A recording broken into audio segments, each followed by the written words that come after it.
অবরুদ্ধ নিশীথ, তেজস্মিতা মুর্তজা। আজকে রয়েছে ৩৮তম পর্ব। গল্প পাঠে আছি আমি তারিফ। হামজা নীরবতা ভাঙল। তোর বাচ্চা না? কার বাচ্চা? সীমান্ত একটু নড়ে চড়ে ওঠে একবার, ঠোক গিলল কয়েকটা, ঠোঁট ছাটল জিভ দিয়ে। মেয়েকে কোল থেকে নামিয়ে মাথা নিচু করে বলল, আমি তুলিকে তালাক দিতে চাইনি ভাই।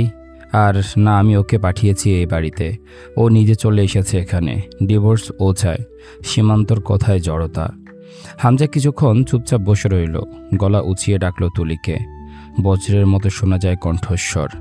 তুলি যন্ত্রের মতো হেঁটে এসে বসে। তার মুখের সেই মেকি হাসি নেই, যেটা সবসময় অন্তু খেয়াল করেছে। মনে হয়েছে খুব ধৈর্যের সাথে তুলি নিজেকে স্বাভাবিক রাখার চেষ্টা করে যেন। হামজা জিজ্ঞেস করল, এবার বল, কি সমস্যা? মেজাজের নিয়ন্ত্রণ হারাবো খুব তাড়াতাড়ি। কি হয়েছে তোদের? সমস্যা কি? তুলি চুপ থাকে। হামজা বেশ কয়েকবার জিজ্ঞেস করল। কেউ কোনো কথা বলল না। হামজা অপেক্ষা করে চুপচাপ। সীমান্তর চোখে মুখের কাতর অস্থিরতা হামজার জহুরি চোখ এড়ায় না। অন্তুর দৃষ্টি সীমান্তর চোখে স্থির। ওর চোখে ভয়, আতঙ্ক। কি হয়েছে তুলি? থাপড়ে কথা বের করার স্বভাব কিন্তু পুরনো আমার। তুলি খানিক সময় নিয়ে বলে, মেয়ে হবার পর শ্বশুরবাড়ি থেকে ও আমাকে প্ল্যাটে নিয়ে এলো। রোজ প্ল্যাটে পার্টি হতো। সেখানকার মদ পরিবেশক অথবা বাইজি যাই বলো, সেটাই ছিলাম আমি। দিনের পর দিন পরপুরুষের ছোঁয়া লেগেছে আমার গায়ে ওর সামনে। ও যেন তাতে আনন্দ অনুভব করত, কারণ ওর আনা বন্ধুরা মদের সাথে আমার শরীর ছুঁয়ে যে আনন্দটা পেত, সেটা হলো অতিথি সেবা। অতিথিকে ঘরে আনলে তাকে সর্বোচ্চ আপ্যায়ন করাই তো ভদ্রলোকের নীতি। সেটাই করা হয়েছে। মদের সাথে আমি ফ্রি। এ পর্যায়ে হুমায়ুন সাহেব উঠে চলে যান। শাহানা উসখুস করছিলেন। অন্তুর শরীর অবশ লাগছিল। পা দুটোতে ঝিঝি ধরে যাচ্ছিল তুলির মুখের এসব গা শিওরে ওঠা কথা এত সাবলীলভাবে শুনে। এরা কি মানুষ? সাধারণ সমাজের সভ্যতা থেকে কতটা বিমুখ এরা। দুনিয়াতে কত কিছু ঘটে রোজ। অন্তুর মনে হতো সেসব শুধু সংবাদপত্রেই লেখা থাকে। জয়ের সাথে দেখা হবার পর থেকে সংবাদপত্রের খবরগুলোকে খুব সাধারণ মনে হয়, বরং মনে হয় বাস্তবতা এর চেয়েও কলুষিত। তুলি আনমনে বলে, এ বাচ্চা কার আমি নিজেও জানি না। মাতাল হয়ে বেহুশে ঘুমিয়ে থাকা স্বামীর সামনে রাতের পর রাত ধর্ষিতা হয়েছি। কার বা বাচ্চা কিভাবে বলি? অন্তুর শরীরটা ঝাঁকুনি দিয়ে ওঠে। হাতের লোমকূপ দাঁড়িয়ে যায়। দু আঙ্গুলে সজোরে কপাল চেপে ধরে মুখ লুকানোর চেষ্টা করে। এরপর যা হবে তাও আশা দিচ্ছিল। হামজা বেশ কিছুক্ষণ চুপচাপ মেঝের দিকে চেয়ে থাকল। সীমান্তর শরীরটা ঘেমে চুইয়ে পড়ছিল। চোখে মুখে নিদারুণ কাকুতি। ভদ্রলোকের পোশাক ও চালচলনের মাঝেও চোখ দুটো লাল। অর্থাৎ এখনও বোধহয় নেশার প্রভাব আছে শরীরে। নীরব ঘরটায় ওর হৃদস্পন্দন কানে ধরার মতো। হামজা ঝুঁকে পড়ে সেন্টার টেবিলের পাদানি থেকে ছাপ্পড় তুলে নেয়। পশুর মাংস ছড়ানোর কাজে ব্যবহৃত হয় এই অস্ত্র। তুলি মেয়েকে কোলে তুলে নিয়ে বেরিয়ে যায় রুম থেকে। কোয়েল যেতে চাইছিল না, বারবার ডাকে, বাবা বাবা, মা মামাকে নামাও, আমি বাবার কাছে বসবো। শাহানা অসুস্থ পায়ে উঠে চলে গেলেন তুলির পেছনে। অন্তু ঠাই দাঁড়িয়ে। হামজা সীমান্তর শরীরে মোট 4টা কোপ বসায়। তার সাদা টি শার্টের সামনের দিকটা নতুন রঙে রঙিন হয়ে ওঠে। অন্তু চোখ ফেরায় না। তার হাতের কবজির ওপর ছিটে এসে লাগে গরম তরতরে তরল রক্ত। এভাবে সে কোরবানির ঈদে বাড়ির সামনে কত কসাইকে গোটা গরু জবাই করে মাংস বানাতে দেখেছে। হামজাকে একজন দক্ষ কসাইয়ের মতো লাগে দেখতে। পুরো হাতে মুখে রক্ত। ছাপ্পরের ধারালো প্রান্ত ঢেকে গেছে রক্তে। সোফা থেকে এলিয়ে পড়ে সীমান্তর দেহটা। পুরোপুরি পড়ে যাওয়ার আগে রক্তাক্ত ছাপ্পরটা বগলে গুজে সীমান্তর দেহটাকে ভালোভাবে যত্ন করে সোফায় হেলান দিয়ে বসায়। ঘাড়ে 2টো কোপ লেগেছে। প্রথমটাতে মৃত্যু নিশ্চিত। তারপরের আঘাতগুলো করার সময় হামজার মুখে এক প্রকার তৃপ্তি খোঁজার আভাস পাওয়া যায়। সোফায় বসে কোনো নম্বরে ডায়াল করে স্পিকার লাউড করে বেসিনের দিকে যায়। তৃপ্তি করে খাওয়ার পরে মানুষ যেমন হাত ধোয়, সেভাবে পানি গড়িয়ে হাত ধোয়। ছাপ্পরে লেগে থাকা রক্ত ধুয়ে এনে ফোন কানে নিয়ে বলে, কয়েকজন ছেলেকে পাঠা। হামজা সোফায় মাথা এলিয়ে বসে থাকে। দাঁড়িয়ে থাকে অন্তু। তার সীমান্তর মৃত্যুর জন্য খারাপ লাগছে না, খুব ভালো লাগছে। হামজার ভূমিকাটাও ভালো লাগছে আজ প্রথমবারের জন্য। স্বামী হিসেবে সীমান্ত যা করেছে তার প্রেক্ষিতে ভিকটিম হিসেবে তুলি ও তার বড় ভাই হিসেবে হামজা আজ যা করল তা অন্তর ভেতরের দারুণ এক শক্তি ও মুগ্ধতা কাজ করাচ্ছিল। এভাবে যদি এই জাতের সকল পুরুষ বলি হতো, এমন পুরুষের সংখ্যা ভয়ে হলেও বেশ কমে আসত। খুব ভালো লাগছিল সীমান্তর ঘাড় বেয়ে জমাট বাঁধা রক্তের উপর দিয়ে গড়িয়ে পড়া নতুন রক্তের প্রবাহ দেখতে। আর দু একবার জীবিত করে আরও 2-3 বার এভাবে মারলেও অন্তু ঠিক এরকম তৃপ্তি পেত যেন। কিন্তু আফসোস এক জায়গায়, এভাবে অন্তু জয়কে মারতে পারেনি। সম্মানহানি মানুষ হত্যার সমান। যেটা জয় করেছে, হামজা সেটাকে সাপোর্ট দিয়েছে। অন্তুর কি উচিত নয় হামজা, জয়, পলাশকেও এরকমই এক প্রকার মৃত্যু দেয়া? অন্তুর লজ্জা লাগলো। সে হামজার মতো শক্তিমান নয়। ধিক্কার জানালো নিজেকে।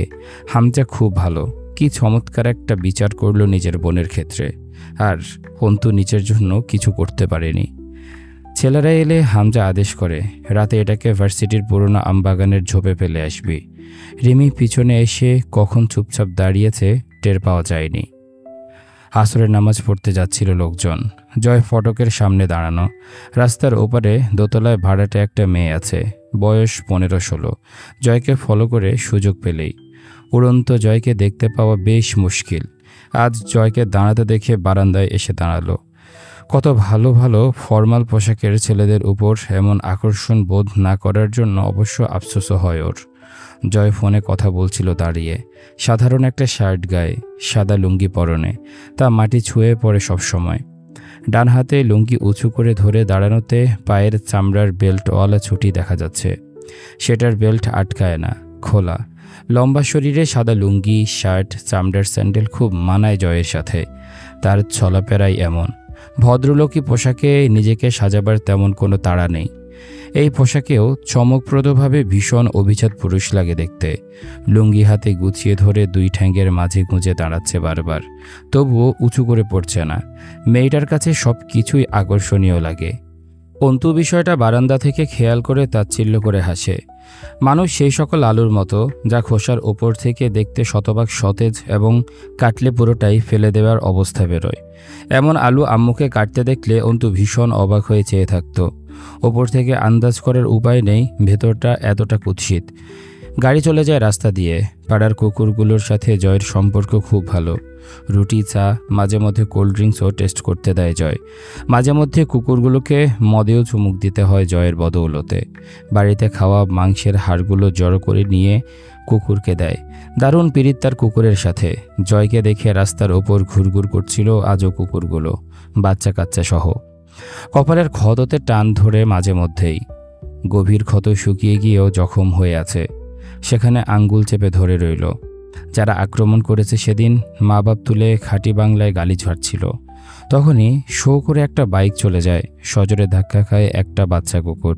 জয় তৎক্ষণাৎ চেঁচিয়ে বকে ওঠে বাইকওয়ালাকে, এই শালির চাওয়াল, পাইনচোদ, বাড়াচ্ছুদা শালা, ধর শালারে ধর। ততক্ষণে বাইকওয়ালা আরও জোরে বাইক টেনে চলে গেছে। জয় দৌড়ে যায় কুকুরটার কাছে। মা কুকুরটা করুণ চোখে বাচ্চাকে দেখে এগিয়ে আসে। জয় তুলতে গেলে হা করে কামড়াতে আসলেও জয় কোলে তুলে নিয়ে ফটকের ভেতরে নিয়ে এসে ঘাসের উপর শোয়ায়। ছোট্ট কুকুরটার পিঠের মাংস ছিঁড়ে গেছে রাস্তার ঘর্ষণে। অন্তু দৌড়ে নেমে আসে দোতলা থেকে। জয় উত্তেজিত হয়ে বলে, ঘরওয়ালি, কুত্তারে কি ডেটল পেটল বা স্যাভলন লিকুইড টাইপ কিছু দেয়া যায়? প্রাথমিক চিকিৎসা হিসেবে সেটাই দিতে হবে। ভেটেরিনারি সরঞ্জাম তো আর নেই আমাদের কাছে। তো নিয়ে আসো। চেহারা দেখতেছো আমার, এমনি সময় তো তাকাও না। অন্তু চলে গেলে বিড়বিড় করে বলে, এজন্যে মেয়ে লোকের বুদ্ধি হাঁটুর নিচে। জয় যত্ন করে ডেটল লিকুইড লাগায়। অন্তুর কেমন ঘোর লেগে আসে চোখে। বড় কুকুরটা অস্থির হয়ে ঘুরঘুর করছে বাচ্চার পাশে। একবার জয়ের গা ঘেঁষছে, আবার মুখ ঠেকাচ্ছে বাচ্চার শরীরের সাথে। অন্তুর বুকে ব্যথা ওঠে। আব্বুর মুখটা বুকের মাংস খাবলে ধরে। জয় কোলের উপর ছোট্ট কুকুরটাকে রেখে গায়ে হাত বুলিয়ে দেয়। অন্তু বসে পাশে। একটু দ্বিধা নিয়ে হাত বাড়াতে যায় কুকুরের দিকে, আবার গুটিয়ে নেয়। ভয় হয় যদি কামড়ে দেয়। জয় বলে, থাক, হাত দিও না, হাতে নোংরা লাগবে। ভয় পাচ্ছ যখন, তখন আর ন্যাকামি করতে হবে কেন? ওড়না ভালোভাবে মাথায় টেনে নাও, অর্ধেক চুল তো বের হয়েই আছে। অন্তু গাঢ় চোখে তাকিয়ে ব্যঙ্গ হেসে বলে, শয়তানও বোধ হয় আপনাকে দেখে ভাবে, যখন আপনাকে তৈরি করা হবে তখন তাকে বানানোর কি দরকার ছিল। কুকুরের গায়ে হাত বুলাতে বুলাতে বলে জয়, ওরে শালি, আয় তাইলে আজও লোক জড়ো করে খুলে ফেলি ওড়নাটা। তা বোধ হয় করবেন না, আজ তো আবার ওই একটা তথাকথিত পরিচয় আছে আমার, আপনার বউ। তো আমার ইজ্জত গেলে আগে যাবে আপনার, আর আপনাদের কাছে তো স্বার্থপরতাও লজ্জা পেয়ে যায়। আপনাদের বাড়ির মেয়ের ইজ্জত দামি, আর আমার বাপের মেয়ের ইজ্জত থুতুর বদলা নেবার উপাদান। এই দেখুন, এখন আমার আবার ইচ্ছে করছে থু করে একদলা থুতু আপনার মুখে ছুঁড়ে মারতে। শ্যাহ, কি বলবো বলুন। জয়ামির গালে আমার এক মুঠো আউশ চাল। অন্তু আর দাঁড়ায় না কথাগুলো বলে। তুলি এবং শাহানাকে একসাথে ভর্তি করানো হবে হাসপাতালে। তুলির অ্যাবর্শন, শাহানার চিকিৎসা। খানমান পাতার সাথে কালো জিরে ভর্তা জয়ের খুব পছন্দের। সেটা ভেজে রেখে অন্তু কোয়েলকে গোসল করাতে যায়। তুলির অসুস্থতা বেড়েছে খুব। গোসল করাতে করাতে বেশ আনমনা হয়ে পড়ছিল অন্তু। আজ কয়টা দিন ধরে এত বেশি চাঁদনির কথা মনে পড়ে। আখিরি লাশ, সালমার কান্না, সোহেলের মৃত্যু, অন্তুর পাগল পাগল লাগে। এত এত জটিলতা, কত রকমের কত কি বই চলতে হচ্ছে, এবং স্বাভাবিকভাবে জলে বাস করে কুমিরের সাথে লড়াইটা কতটা সুখকর হবে। চাঁদনি কোথায় গেছে, কি হয়েছে ওদের? মুস্তাকিনের সাথে দেখা নেই কতদিন, সেই লোকটাই বা কী করছে? রান্নাঘর থেকে শিল নোড়ার আওয়াজ আসছিল। অন্তু ব্যস্ত হয়ে বলল, তরু, এটা আমার কাজ, তুমি কেন করছো? আমি বাটবো, আর আগে কোয়েলকে গোসল করিয়ে এলাম। ওঠো তুমি, আমি করছি। ভাত উতরাচ্ছিল চুলায়। আজ কমিয়ে দিল অন্তু। তরু বলল, অধিকার নেই তাই না? এগুলো নাটকীয় ভাবনা। আমি নাটক এড়িয়ে চলতে পছন্দ করি। তুমি বোধহয় জানো, জয় আমিরের সাথে আমার তেমন সম্পর্ক না। তবে তথাকথিত সম্পর্কের জের ধরে এসেছি যখন এ বাড়িতে, কাজটাও আমারই। তুমি করছো, আমার ভালো লাগছে না বিষয়টা। তুমি আমার সাথে যে ভালো আচরণটা করো সেটা মন থেকে করো, নাকি লোক দেখানো? অন্তু মুচকি হাসলো। অল্প একটু লবণ তুলে পাটায় দিল। তরু আজ প্রথমবার খেয়াল করলো অন্তু হাসেও। খুব নিষ্পাপ হাসি হাসতে জানে এই মেয়ে। তখন এত স্নিগ্ধ লাগে, অথচ সবসময় মুখটা কেমন গম্ভীর আর চোখ দুটো জল জল করে জ্বলে। আজ নতুন এক অন্তুকে দেখে তাকিয়ে থাকে। অন্তু হাসি ঠোঁটে রেখে বলে, আব্বু কি বলতো জানো? আব্বু বলতো, তুমি একটি স্বতন্ত্র আয়না হও। মানুষ তোমার সম্মুখে যে অঙ্গভঙ্গিতে এসে দাঁড়াবে, তুমি ঠিক তার প্রতিবিম্ব হয়ে যাও। লোকে যা করবে সেটাই তুমি নিজের মাঝে দেখিয়ে দাও। আমি কথাটা খুব মানি তরু। আমার সম্মুখে কেউ উষ্ণ, আমি গরম। সে ঠান্ডা, আমি শীতল। সে কঠিন, আমি নিষ্ঠুর। সে ব্যথিত, আমি ব্যথাতুর। তুমি কখনো খারাপ আচরণ করনি আমার সঙ্গে। তুমি কষ্টগুলোকে ভেতরে পুষে ধুকে ধুকে শুয়েছ। তুমি ছিলে নীরব। তোমার সঙ্গে খারাপ আচরণ করার প্রশ্নই ওঠে না। বরং তুমি যদি চাও আমরা ভালো বন্ধু হতে পারি। তুমি আমার ছোট বড় নও, সমবয়সী হবে, রিমি ভাবির মতো বন্ধু হবে। তরুর হাত থমকে গেল। অন্তুর মতো একগুঁয়ে গম্ভীর মেয়ের কাছে বন্ধুত্বের প্রস্তাব আশাতীত লাগে তার কাছে। অন্তুকে প্রথম দিন থেকে খুব চাপা আর অদ্ভুত মেয়ে হিসেবে দেখেছে। আজ খুব অন্যরকম লাগলো। ওকে একদৃষ্টে তাকিয়ে থাকতে থাকতে অন্তু হাসল। হবে তোমার আমার উপরে অনেক ক্ষোভ, কিন্তু আমি যদি বলি আমি তোমার সবচেয়ে উপকারী মানুষটা, মানবে? তরু জবাব দিল না। অন্তু ঠোঁট প্রসারিত করে প্রলম্বিত মুচকি হেসে বলল, ধরো তোমার দিকে একটা বিষধর সাপ এগিয়ে আসছিল তোমাকে বিষ দাঁত ফোটাতে। তুমি তাকে সাদরে আহ্বান করছিলে, কারণ তোমার ধারণায় সেই বিষধর নয়। মাঝখান থেকে আমি সাপটার লেজে পাড়া দিয়েছি। সাপ তখন কি করলো বলো তো? তোমার থেকে মুখ ফিরিয়ে ছোবলটা আমায় মারল। বুঝতে পারছো আমার কথা? অজান্তে জয় আমিরের লেজে পা রেখে তোমার ছোবলটা বোধহয় আমি খেয়েছি।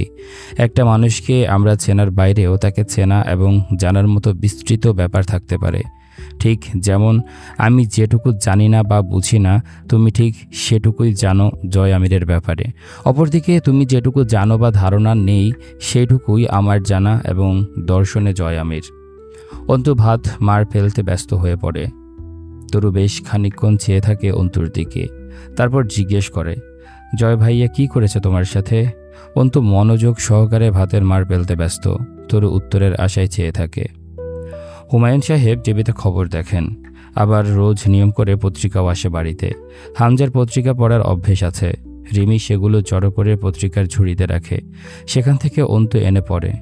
রোজ রোজ সহিংসতা, খুন, ফাঁসি, বোমাবাজি, হামলা, অবিচার। 2015-এর ফেব্রুয়ারিটা এই করেই চলে গেল। 2014-এর নির্বাচনের বছর পূর্তিতে দেশ একটা উত্তাল হয়ে উঠেছে কেন? তার জবাব আছে, তবে সেসব ব্যাখ্যা না করা ভালো। বিরোধী দলীয় চেয়ারপারসন অবরুদ্ধ, মহাসচিব গোয়েন্দা দপ্তরে আটক। তাদের রুখতে প্রশাসনের সাথে সাথে রাজনৈতিক কর্মীরাও সমান তাল দিয়েছে। অন্তু ভাবে, এর মাঝে কি জয় হামজা নেই? এরা বিরোধী দলকে থামাতে কিছু করছে না? গাড়ি ভাঙচুর, আগুন দেয়া, অবরোধ চলছে তো চলছেই। প্রশাসনের চেয়ে এগিয়ে আছে রাজনীতিবিদরা, তারা প্রতিরোধে নেমেছে। কয়টা দিন জয় হামজাকে দিন রাত এক করেও বাড়িতে পাওয়া যায় না। মিছিল যায়, অন্তু তা ঘরে বসে শোনে। জয় ফুরুত করে আসে, গালে মুখে কয়েকটা মুঠো গিলে পোশাকটা পরিবর্তন করে বেরিয়ে পড়ে ফের। কোথায় যায়, কি করে, সেসবের খবর নেই। মহাব্যস্ত তারা। বিরোধী দলকে রুখতে তাদের পায়ে শুধু ছিঁড়ছে। এদের কিছু না, এরা মরল বাঁচল সবই এদের হাতে কামাই। শিকার সাধারণ মানুষ। রাস্তায় নিরাপত্তা নেই, চলাচলে শান্তি নেই, সারাক্ষণ আতঙ্কে রাস্তাঘাট জর্জরিত। এই বুঝি আগুন চলে উঠল, লেগে গেল মারামারি। পুলিশ এলো, গোটা কয়েক লোককে গ্রেপ্তার করে নিয়ে চলে গেল। তখনও রাস্তার মাঝে আগুন জ্বলছে, গাড়ি পুড়ছে, কালো ধোয়ার কুণ্ডলি মিশছে বাতাসে। ফের যেন 2013 ফিরল রব। চারিদিকে হাহাকার, রক্ত আর বন্ধিত্ব। আবার সেই 2013, আবার ফাঁসি, আবার গ্রেপ্তার। অন্তু জয়ের রকিং চেয়ারটায় বসে রাতের পর রাত ভাবে আর দোলে। তার চোখে ঘুম নেই। মাঝে মধ্যে আব্বু এলে কথা হয়। জয় হামজা কত রাত বাড়ি ফেরে না, কোথাকার কোন বৈঠকে সম্মেলনে পড়ে থাকে। এই ছিল আজকের পর্ব। কেমন লেগেছে তোমাদের কমেন্ট করে জানাও। দেখা হচ্ছে পরের পর্বে। ততক্ষণ পর্যন্ত সবাই ভালো থাকো, সুস্থ থাকো। আজকের মতো আমি তারিফ এখানে বিদায় নিচ্ছি। আল্লাহ হাফেজ।